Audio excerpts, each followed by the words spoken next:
నేను ఊహించడం నేనేం ఎక్స్పెక్ట్ చేయట్లా. ఎందుకంటే ఎలక్షన్ రావడానికి అవకాశం ఎక్కడ ఉంది, ఇక్కడ లేదు. కానీ ప్రజలు వాళ్ళు అంత దారుణంగా విసిగిపోయారు, నష్టపోయారు, బాధపడుతున్నారు. ఓకే, నారాయణమూర్తి గారు స్ట్రైట్గా జగన్మోహన్ రెడ్డి గారి మంచి ఏంటి చెడు ఏంటి మీరు దగ్గర నుంచి చూసిన వ్యక్తి? ప్రతి మనిషిలో రెండు ఉంటాయి, ఒకటే ఉన్నదని చెప్పకండి, జనాలు నమ్మరు.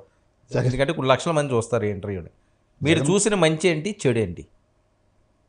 జగన్మోహన్ రెడ్డి గారి దగ్గర చెడు, మిమ్మల్ని ఒకసారి మీరు కలిసారా ఎంతమంది ఎప్పుడైనా?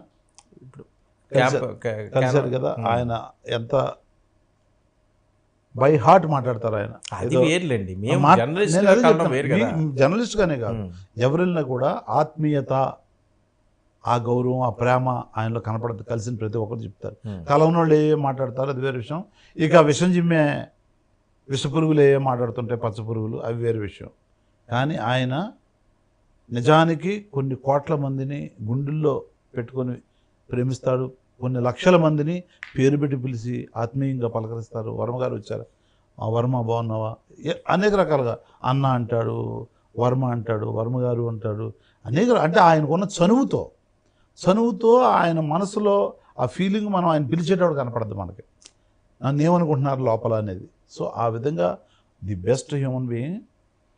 ఇక మీరు అన్నట్టుగా చెడు అని అనడానికి లేదు దాన్ని. ఆయన అంత బిజీలో ఉండి ఒకటే తపన ప్రజలకు ఏం చేయాలి, ప్రజలకు ఎలా చేయాలి, ప్రజలు ఇంకా ఏం చేయాలి, ఇంకా ఎక్కువ ఎలా ఏం చేయాలి, నిజాయితీగా ఏం చేయాలి, వాళ్ళు నష్టపోకుండా. ఆ బొక్కలు ఉంటాయి కదా అన్నీ, ఇప్పుడు పైపు వెళ్తుంటే నీళ్లు, బొక్కలుంటే నీళ్లు గారిపోతుంటే అట్లా వాళ్ళకి వెళ్ళే పథకాల నుంచి అన్నీ కూడా నిర్వీర్యం అవ్వకుండా ఎంత పగడబందీగా చేయాలి, ఇదే ఆయన తపన. దాంట్లో కార్యకర్తల్ని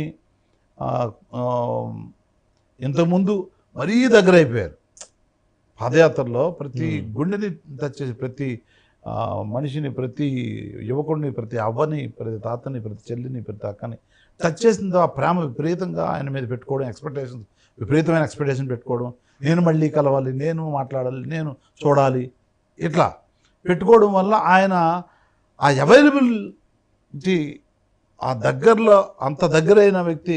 కొంత ప్రోటోకాల్ వచ్చిన తర్వాత సీఎం, ఎలాగో సీఎం అంటే ప్రోటోకాల్ అయిన తర్వాత గవర్నమెంట్ కూడా, పోలీసులు కూడా కొన్ని రూల్ బుక్ ఉంటుంది కాబట్టి మరీ మామూలుగా ఎంతమంది వెళ్ళినప్పుడు అన్నట్టుగా పాదయాత్రలు వెళ్ళినట్టుగానో, ఓదార్పులు వెళ్ళినట్టుగానో వెళ్ళలేరు కదా.